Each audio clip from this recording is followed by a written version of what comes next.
This interview you are about to watch is about Cindy, whose background is in early childhood.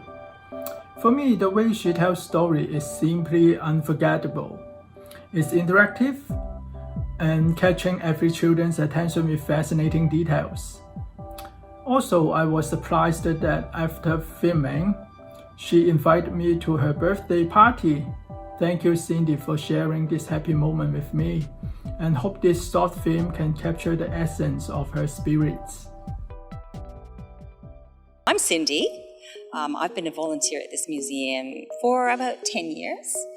I first came to the museum when it opened up in 1988 as a tourist.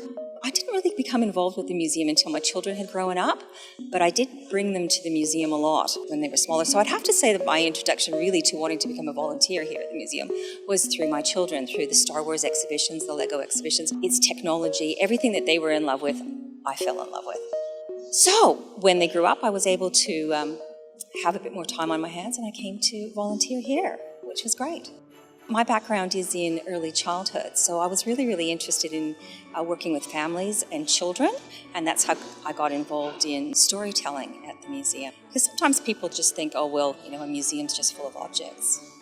But the fascinating thing about the objects is that they all have stories behind them. Some of my best experiences in the museum have been while children are listening to some of the stories I tell. Not only the stories from a storybook, but the stories about this beautiful engine, for example, about the airplanes in the transport hall, about the space, about the old television sets from 1950.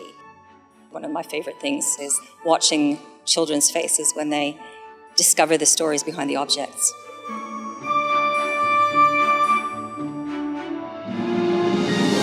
I was telling a story to a group of under fives in the transport hall underneath the airplanes. And we were talking about the Valerio airplane, and it was actually in the book.